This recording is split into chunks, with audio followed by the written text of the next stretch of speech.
Welcome to the Real News Network. I'm Kim Brown. Well, Bernie Sanders may have spoken too soon when he said to Hillary Clinton during one of the Democratic debates that we're tired of hearing about your damn emails. According to the FBI, there are about 15,000 additional emails and documents from during the time she was Secretary of State that were not turned over by her lawyers to investigators. And this discovery has led to more questions about whether or not Mrs. Clinton, as Secretary of State, was peddling influence and giving favorable deals to donors to the Clinton Foundation. Joining us today is Bill Curry. Bill is a columnist for Salon.com, and he was also White House counselor to President Bill Clinton. Bill, thank you so much for joining us. My pleasure, as always. Well, there's so much to unpack here, so let's get right to it. The Associated Press is reporting that 154 people from private interest groups either met or had scheduled phone conversations with then Secretary Clinton. Out of those 154 persons, as many as 85 of those individuals ended up either donating money to the Clinton Foundation or pledging a commitment of some kind to the foundation's international program. Now, the tally for those donors came to about $156 million. Bill, is this unusual dealings for a sitting Secretary of State? You know, I think it's probably a little more of that particular kind of influence seeking for a Secretary of State. But my guess is not way more. I can tell you that for any president, vice president, senator, cabinet secretary, governor, all you're seeing here is the curtain pulled back on a conveyor belt of the wealthy, powerful, and privileged who show up at the doors of every government agency every day of our lives, seeking special favor. And one of the things I think that's, as I listened to Donald Trump and Rand's previous call for a special prosecutor, I haven't seen any evidence that a law has been broken. But that's the problem. The problem is that our laws, our entire, especially our campaign finance system, but all of our no-bid contracts and revolving doors and the list, goes on. Whistleblower protections that we don't have, freedom of information, which has been in so many ways defanged. We lack civic self-respect as a nation. And so we've allowed things that are wrong to be nonetheless legal. It's all wrong. But one, it's not just the Clinton system, it's the entire system. And two, from everything we've seen so far, it's pretty much perfectly legal. And the AP noted that exact point in their reporting. They said that agreements signed by both Bill and Hillary Clinton when she accepted the position as Secretary of State, there doesn't seem to be any evidence that either Clinton violated these agreements. So as you said, it doesn't appear as though anything illegal transpired. However, it does seem that Bill Clinton on Monday was trying to get in front of this when he announced that the Clinton Foundation would no longer accept donations from foreign governments or from American corporations or corporate charities should Mrs. Clinton be elected. Do you think Bill Clinton saw this coming? Let me just say, first of all, that it's way too late to get in front of it. It's more like trying to get out from under it at this point because it's already hit. I wrote in Salon over a year ago that the Clintons should divest themselves completely of any interest in the Clinton Foundation, put it in some kind of managerial equivalent of a blind trust, and have no further communications with it of any kind. And at the time, that was considered, no one took me up on it. I'll just leave it at that. But it was the smart thing to do as well as the right thing to do. It's amazing how often those two things actually converge, but they don't. They're always a day late and a dollar short on this, and it always causes them more trouble than they needed to have. And they should shut it down. I think that now what I thought then, which is that there's no reason to wait till she's president to do any of this.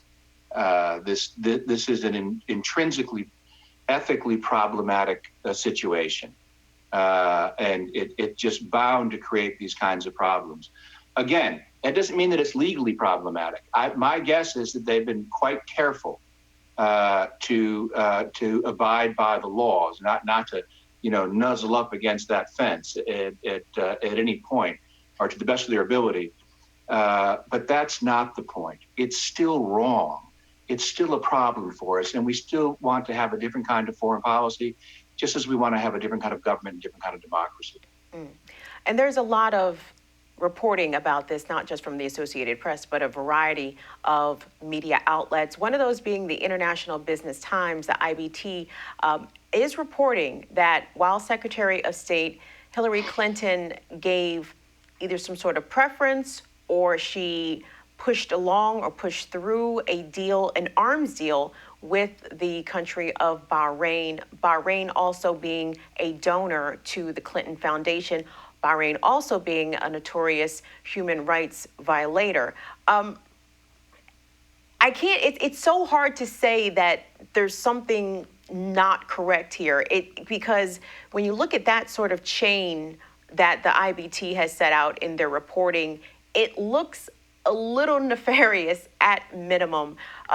Is there a problem with Mrs. Clinton as Secretary of State using her influence in that position? Because as they point out in their piece, that the State Department is solely responsible or has a large responsibility in arms deals with other countries and foreign entities. And Mrs. Clinton, while her role as Secretary of State, also accepted donations from Bahrain and also had her hands in this arms deal. What do you think about that? Well, again, I think with all of this that we're there's a larger point being missed. And I get that this is the kind of thing the media can fasten on. But here's the thing. You don't have to out anybody's emails to know that certainly at least a third of the countries we give arms to have terrible human rights records. Well, this is all this is in the budget. This has been a matter of public knowledge since I was born. And so you want the country to step back just a little bit and say, by the way, if this bothers you, then really there's an entire American foreign policy, bipartisan and continuous, that ought to bother you. Everybody knows we give arms to Saudi Arabia, and everybody knows they have a terrible human rights record. You don't need Hillary Clinton's emails, and I could list more, but we don't have all the time in the world. And the second thing about this is the question about her lying and what is the nature in terms of, remember the James Comey press conference and think of all the allegations that have been made, Rance Priebus and Trump saying there ought to be a special prosecutor when there are no apparent violations, Priebus saying Clinton's a terrible liar, and Trump has a narcissistic character disorder, is a serial liar, the likes of which we've never seen. It's a tough case to make, frankly. The problem here, though, if we just want to stop for a second and look at it, is that so much of American foreign policy has been conducted in secret, and that every time the national security or foreign policy issues are settled in secret, the odds of our doing something which shames us as a country go way up. And when our foreign policy and national security issues are conducted out in the open, they tend often to be more high-minded. They tend to be more like the kind of foreign policy that we think America is identified with, and we'd like to think it would be identified with. And so there's a piece here that the problem with this from the beginning is, and it never ends up being the center of the conversation.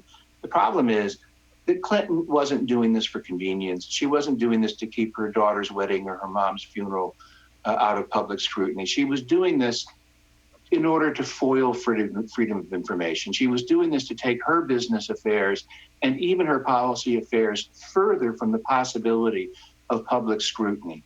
What there really ought to be here is a recognition, again, when it's down and dirty and in private, you get the Vietnam War, you get the Iraq War, you get serial lies drawing us into conflicts that have led our country and the world.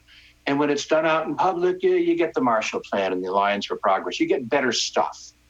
And so this really is, if Clinton wanted to have a moment in which she took some responsibility for this, the thing that she could do is turn to the camera, and it would be great if she really meant this and said, look, I get that people are upset about this, and I understand why. I understand that people have had enough secrecy. I understand that they don't want American foreign policy taken private. And I promise you that when I get into office, I'm gonna take this lesson to heart, and I'm gonna make the most publicly accountable foreign policy, national security policy that we've had. So far, that doesn't seem to have occurred to anyone to say that. I'd feel better if all of the progressive anger were directed at that machinery of foreign policy and that machinery of national security, which has served us so poorly.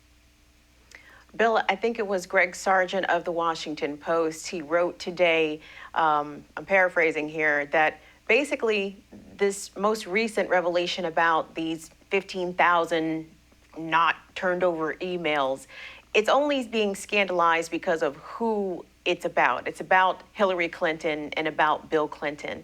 And even, I think if most people are honest, regardless of how you feel about the Clintons, they've certainly been the targets of political and media operatives going back 20 or 30 years, depending on who's counting. And is this just a matter of people being mad that Bill and Hillary Clinton play the game seemingly a lot better than everybody else?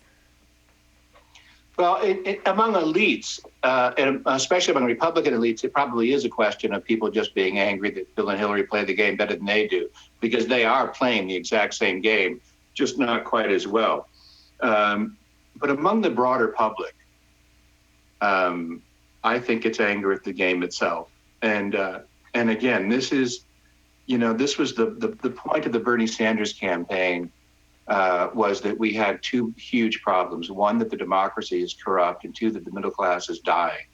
And his third point was that the first problem is the principal cause of the second. And and I would add to those two, the third great issue, and perhaps the greatest issue of our time, is climate change. And in order to deal with these issues, in order to deal with the slow death of the middle class and the slow death of our global environment, we have to clean up our politics. We have to bring all of our decision-making open. We need a democratic revolution against moneyed interests who have never, in the Gilded Age, not Boss Tweed, there's no precedent for the amount of control that they exercise today in this country. And so that's really our job. And what I see here, the Clintons were, on the Democratic side, there's no question, they were architects both of global finance capitalism and the pay-to-play politics that sustains it. And they didn't do illegal things. It's not a question of who has better character. And if it's a question of character, again, Donald Trump finishes last in any race by a lot. But the point here, the problem for Clinton, the point that I hoped Bernie Sanders would have made when he said, "We're tired of hearing about your damned emails," was that really the problem is that the entire system is corrupt, and that no one, including Mrs. Clinton, seems to have admitted that to themselves. And the fact that she remains in denial about the corruption of the system is the greatest argument against her candidacy. Again, you can't help it. I feel morally bound to point out that Donald Trump has spent his entire life corrupting the system. Everything I've just said, his entire business, he lives at the intersection of business and politics. By his own account, he has spent his life buying influence among politicians. And he says the politicians are bad because they sell it, but he's good because he buys it. I mean, there is no logic to it. And so to see us all having this discussion about whether Hillary Clinton is more corrupt than some other political candidate, certainly Trump, when we need to be having a discussion, we need a whole new foreign policy. We need a whole new climate change policy to develop a sustainable economics based on conservation and renewable energy. We need to clean up our democracy. There are a set of political choices we could make right now. If we made the right choices, we could get on the right road. And what's most amazing about all of this is that we're talking about this other stuff instead. And Bill, lastly, you say we need other choices right now in terms of president. We have two of the most unpopular candidates historically that according to polling, the American people not only dislike both Hillary Clinton and Donald Trump, they don't seem to trust either of them. With this email scandal, seemingly the story that does not want to die, we've been dealing with this for well over a year now. Do you think this latest revelation is going to have any impact on Yes. Hillary Clinton's trustworthiness amongst voters? Let's say I'm hoping that something has happened in the last few weeks, and that is that Trump's craziness has made its point. The media did such a horrible job here. Trump is self-evidently a fascist. I've never thrown that word around in my life. I hope not to in the future. But he fulfills every sociologist's and political scientist's textbook definition at some level. His entire life is a fraud. Almost everything he's ever said about himself, including his wealth, is completely fraudulent. And he's emotionally unhinged.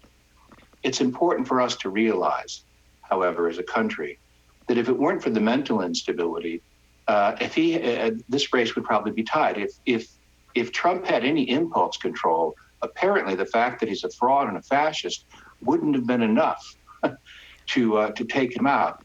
That's a very disturbing possibility to ponder.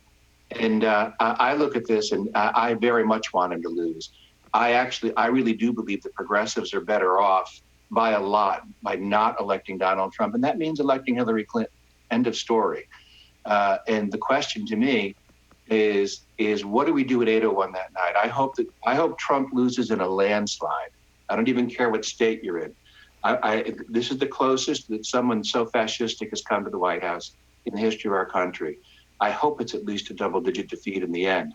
I think probably one of the many reasons I supported Bernie Sanders and strongly is that I felt that all the other Democrats said, his radicalism would be a problem for him. And they didn't see that the Clintons' ethical problems would mean more to people than the fact that Bernie said he wanted single-payer health care, free college, that in fact, those were in fact attractive things. I feel like we're in a terrible situation here, even now. And while I believe Hillary will win, I do not think this is a done deal. And this is, according to Real Clear Politics, a 5-point race, and so it's still out there. So to me, I see a two-step process. I pray Trump is defeated, and then at 8:01 p.m. on election night, that we begin the construction of an independent progressive movement, starting with public ethics and world peace and peace issues, starting with the very two things that are under discussion in these emails, ethics and foreign policy and defense. That we need to strengthen the progressive movement, and we need to take steps to make sure that there's a progressive movement that simply hasn't been colonized by the Democratic Party, but which, like the old women's and peace and environmental movements of the 60s and 70s, stands up independently and brings pressure for change. We've been speaking with Bill Curry. Bill is a columnist for Salon.com. He was also a counselor at the White House counselor to President Bill Clinton. Bill Curry, thanks a lot for joining us. My pleasure as always. And thank you for watching the Real News Network.